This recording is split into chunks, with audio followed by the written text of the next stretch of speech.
Welcome to episode 7 of Design Curious Podcast.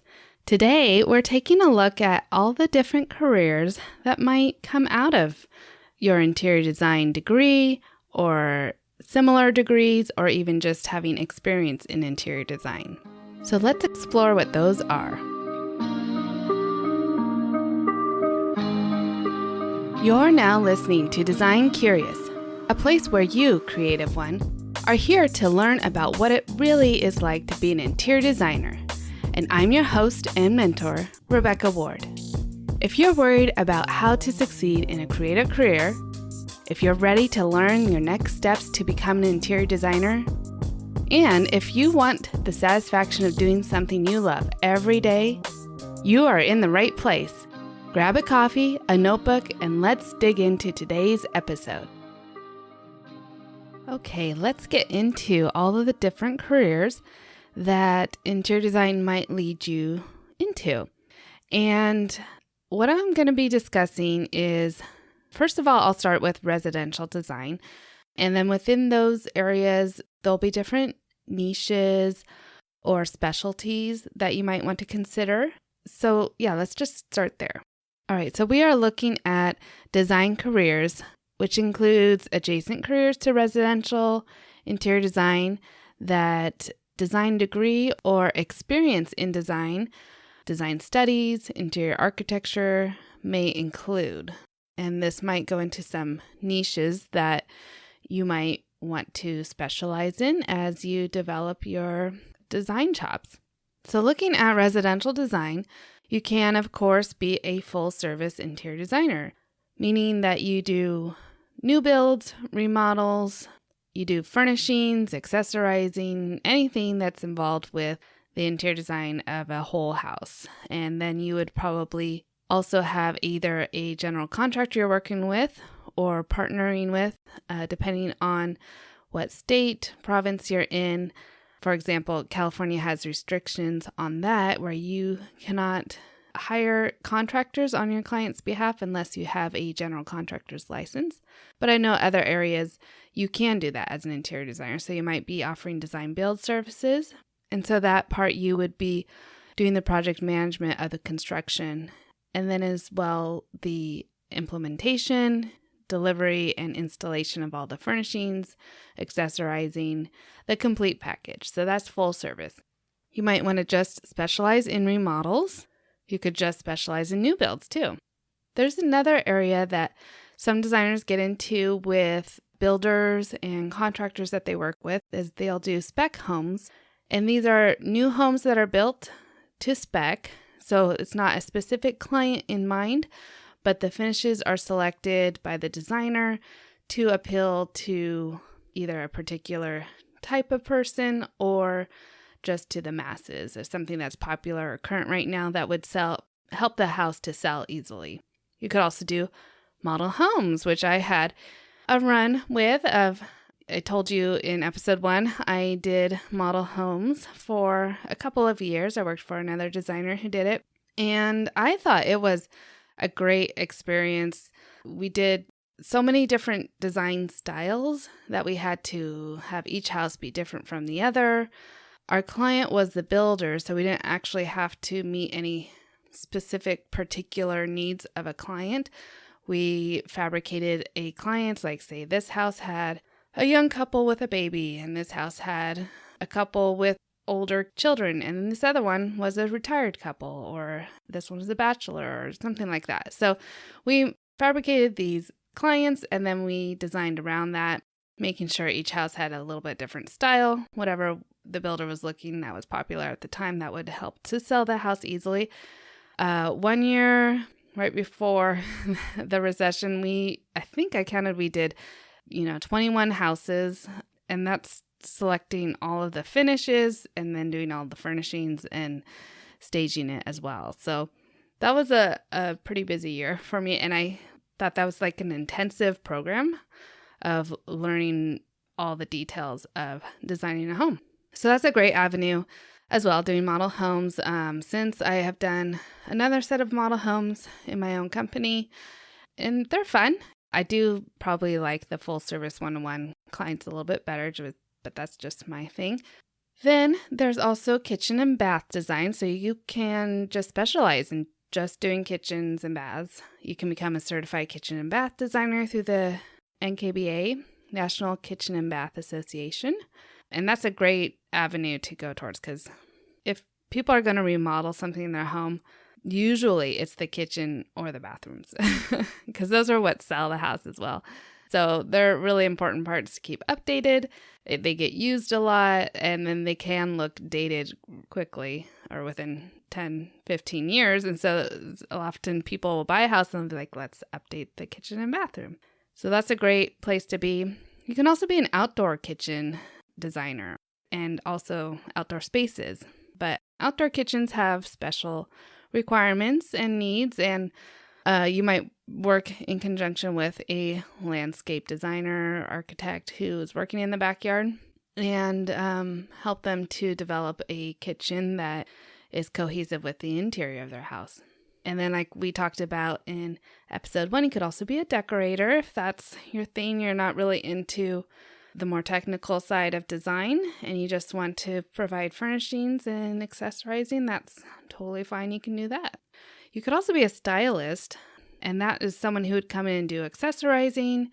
Sometimes designers will hire a stylist to help their photography look better. So the client might not have enough accessories or the right look that the designer wants to see in their portfolio. So the stylist will come in and stage the place so that it looks correct from the lens of the camera as well. If you're looking for photography that might work for a magazine, that has a particular look, more different than how people live the day-to-day. So a stylist can specialize in that and really be a big help for designers looking to improve the look of their portfolio. You can also be a 3D rendering artist. So if you really love the 3D software, a lot of designers, like myself, I don't personally do the 3D rendering software. I'd hire that out. So if that's something that brings you a lot of joy of making photorealistic interiors on the computer to help clients visualize how the design is going to look in the end, then that is probably a really marketable area to get into. Then looking at commercial design, there's a lot of different aspects of commercial design. So there's corporate, so you're doing large offices, buildings, healthcare, education, institutions. Then there's hospitality design, and under hospitality, you have restaurants, hotels, boutique hotels, or even Airbnbs. That's a whole industry in itself in the design business. Then outside of that, you could also look at construction management if you have a lot of experience in that, or that's something that as you do construction with your remodel projects, you might really enjoy it. And a construction manager is a really useful person for a larger firm especially. You could be a visual or retail merchandiser. So think of places like all the retail stores in the mall or other shopping centers that you might go into, like Pottery Barn, West Elm, even Anthropology, those types of places that need to have a really good visual display. Design skills definitely can come into use there. You could be an event planner. I think most designers are actually like event planners. I often refer to a design project as similar to putting on a wedding because there's so many details that go into it. Inevitably, something will go wrong that's unforeseen, but in the end, everybody's happy. So that I think folds really easily into event planning. And then, obviously setting tables and creating an atmosphere is something that's definitely in the designer's purview. There's production and set design. If you're interested in getting involved with, film, often I'm looking at sets behind the scenes of shows and movies that I'm watching and thinking about the designers who set those places up and sourced all of the furniture. Sometimes I'll recognize it, or a lamp or a piece of art that I've seen before. And it's like, oh, I know where they got that.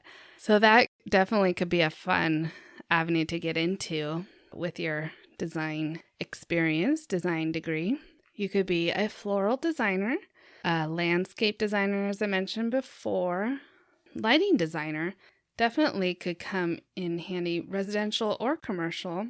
It's a very specialized field, understanding the right types of light, the value each one gives, and how much is needed in a room, how to lay it out. That's a great specialty. So lighting designer might be for you. And then, of course, there's the product furniture designers. Often interior designers will branch off to create their own product because they're either trying to fulfill a need that they aren't able to source. They haven't found what they're looking for, or they've created so many custom pieces for their clients. They think it might be good to create a line of furniture that might sell and other designers could source from. So a lot of interior designers will get into product and furniture design, but that's definitely even a place that you could start with if furniture design makes you excited. And then along those lines, there's textile design. So creating fabrics. There's so many different fabrics out there that are print and textured. So some people really love working with fabrics. I know a couple designers who do. You could start your own textile line. You could also be an art advisor or consultant. So you might be going into businesses and homes and consulting only on the walls and the art placement and procuring art either from local galleries or sourcing from wholesale sources to place in the home to curate an art collection for that client. And then, of course, graphic design is so adjacent to interior design as a visual field. Often interior designers will take graphic design classes as they're getting their degree. And sometimes they'll do their own graphics in their firm if they, starting out and maybe they can't afford to hire a graphic designer, then having those graphic design skills really come in useful. But then you might find that, staying in that graphics field might really suit you. So this list of possible jobs that an interior design degree could take you to is not exhaustive, but is ones that I've curated. I've been seeing within my experience of different people in the field, adjacent to the field, that they might branch out into or specialize in. And then, of course, I would be remiss if I didn't touch on the fact that just being an interior designer and generating experience over time can even lead you to new possibilities in your career.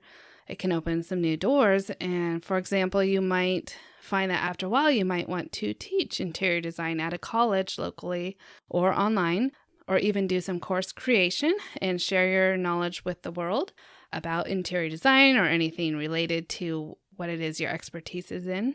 And then you might even be asked to be on a TV show. And actually, I was approached, I will say, by a local agency.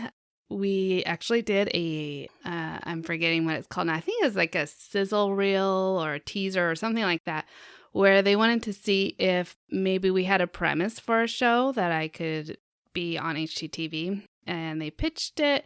Didn't get a no right away, but then eventually it didn't get picked up. And I wasn't even sure that TV was the route that I wanted to go. It was flattering to be asked, though, and to explore that a little bit. I thought it was fun.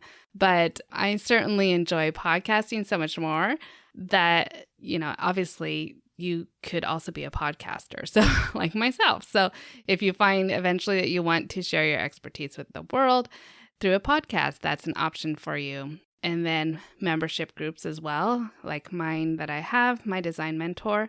So there's all these other avenues that you can add on to your business, like I have done, that might open up to you as you gain experience in interior design. So there you have it. That is kind of sums up my list of possible avenues you might want to explore if you're looking into interior design. There's not, besides the just one-to-one full service design, either working for somebody or having your own business, there are a lot more options out there. So I just want to have you aware of that as you discover if interior design is the right career for you, as you are looking at all of your options.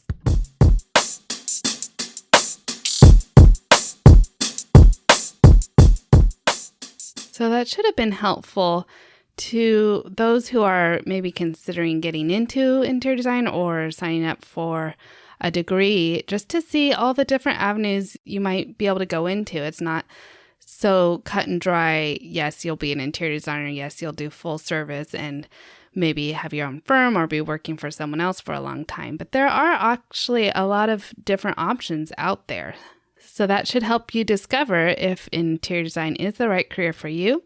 Keep tuning in to Design Curious and get more information like this on interior design and discovering if interior design is the career for you. Thanks for listening. If you love this episode, please leave a rating and a review. This helps me reach other curious creatives like you. If you have a topic request or would like to contact me, simply head over to my website, rwarddesign.com, or email me at podcast@rwarddesign.com.